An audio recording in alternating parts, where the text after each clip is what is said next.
अब देखते हैं कि म्यूचुअल फंड आप कैसे चूज कर सकते हैं। उसके लिए हम आ जाते हैं ग्रो ऐप के म्यूचुअल फंड सेक्शन पे। यहाँ पे आप देख सकते हैं पॉपुलर फंड्स का ऑप्शन है, जिनमें बहुत सारे पॉपुलर फंड्स आपको दिख जाएंगे। उसके बाद कलेक्शन में आपको high return mutual fund, SIP with 500, tax saving funds like ELSS, large cap, mid cap, small caps. तो चलिए लार्ज कैप फंड्स को हम देखते हैं। लार्ज कैप फंड्स में काफी सारे म्यूचुअल फंड्स हैं। Equity large cap 5 star, ICICI prudential blue chip fund, direct growth plan. इस पे देखते हैं 3 इयर्स का एनुअलाइज्ड रिटर्न 23% दिया है इस फंड ने। इसमें आप 1 ईयर के लिए भी देख सकते हैं। लास्ट 1 ईयर में 14.47% का रिटर्न दिया है।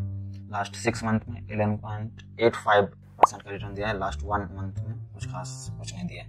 लास्ट 5 इयर्स में 13.25% का। ऑल टाइम देखें तो 15.15% का रिटर्न इस फंड ने दिया है और ये 2013 से फंड स्टार्ट हो चुका है। उसके बाद देखते हैं रेटिंग की बात करते हैं। 5 स्टार इसकी रेटिंग, NAV 83.6 है। NAV क्या होता है? यहाँ पे आप देखो मिनिमम SIP अमाउंट 100 रुपीज है। इसका मतलब है कि आप 100 रुपीज मिनिमम इसमें इन्वेस्ट कर सकते हो। यदि आप 100 रुपीज इन्वेस्ट करते हो तो 100 divide by NAV value that is 83.6, वो आएगा 1.23 समथिंग। उतना यूनिट आपको इस म्यूचुअल फंड का मिल जाएगा यदि आप 100 रुपीज इन्वेस्ट करते हो। और 1000 रुपीज इन्वेस्ट करते हो तो 22.3 यूनिट के आसपास मिल जाएगा आपको। फिर देखते हैं फंड साइज, 40,285 करोड़ का फंड साइज है इसका। उसके बाद नीचे आए तो हमारे पास दिख जाएगा return calculator, holding, return and ranking, similar funds, expense ratio, exit load and tax, fund management, fund house, investment objective, other plan in the fund.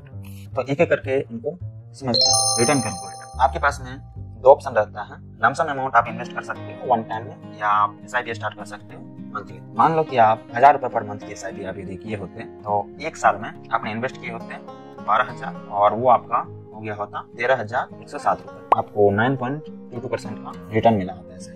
वहीं यदि आप 3 इयर्स के लिए इन्वेस्ट किए होते तो आपने इन्वेस्ट किए होते 36,000 रुपीज एंड आपका अमाउंट हो गया होता 45,996 रुपीज। आपको कंपाउंडेड रिटर्न मिला होता 27.69%। 5 इयर्स के लिए यदि आप इन्वेस्ट किए होते तो आप 60,000 इन्वेस्ट किए होते और आपका इन्वेस्टेड अमाउंट हो चुका होता 92,565 रुपीज। और यही यदि आप 1 टाइम इन्वेस्टमेंट किए होते, मान लेते हैं 1 लाख आपने SIP की जगह लमसम अमाउंट इन्वेस्ट, तो 1 ईयर में आपका रिटर्न हुआ होता 14% का रिटर्न आपको मिला। और 3 इयर्स में आपका 86.31% का रिटर्न मिला होता और आपने इन्वेस्ट किया था 1 lakh rupees 1 time only and वो आपका हो जाता 1,86,314 रुपीज। 5 इयर्स में भी नियर अबाउट सिमिलर सिचुएशन होती है। आप इसमें अमाउंट को बढ़ा सकते हैं और आपको रिटर्न यहाँ दिख जाएगा इन्वेस्टेड अमाउंट के अकॉर्डिंग। SIP में आप बढ़ा सकते हैं। रिटर्न कैलकुलेटर के बाद देख लेते हैं returns and rank. Analysed ranking आपको दिख जाएगा SSE प्रूडेंशियल फंड का 14.4% 1 ईयर का, 3 इयर्स में एनालाइज्ड 23%, 5 इयर्स में 13.2, ऑल टाइम 15.1। इसको जो है कैटेगरी एवरेज से कंपेयर कर सकते हैं हम। कैटेगरी एवरेज ने 9.7 दिया है। कैटेगरी एवरेज से जो है ज्यादा रिटर्न इस पर्टिकुलर फंड ने दिया है 1 ईयर में भी, 3 ईयर और 5 ईयर पीरियड में भी। यहाँ पे आप रैंकिंग कर सकते हैं। फिर आ जाते हैं expense ratio, exit load and expense ratio. Fund को ऑपरेट करने के लिए जो एक्सपेंसेस लगते हैं, एम्प्लॉय की फीस हो गई, सिस्टम्स हो गया, उसको ऑपरेट करना हो गया, वो सारी फीस आपसे 1.02% इसका एक्सपेंस रेशियो। एग्जिट लोड क्या होता है कि मान लो कि आप रिडीम करना चाह रहे हो अपना फंड को, आपको लॉन्ग टर्म के लिए इन्वेस्ट नहीं करना है या आपको पैसे की जरूरत पड़ गई तो आप पैसा विड्रॉल कर म्यूचुअल फंड। तो उसमें यदि आप 1 ईयर से पहले रिडीम करते हो, अपना पैसा 1 ईयर से पहले निकालते हो तो आपको 1% का एग्जिट लोड देना पड़ेगा। फिर स्टैम्प ड्यूटी हो जाती है, फिर है टैक्स इम्प्लीकेशन। यदि आप 1 ईयर से पहले अपना पैसा निकालते हो तो जो भी आपने प्रॉफिट कमाया, ठीक है, उस पे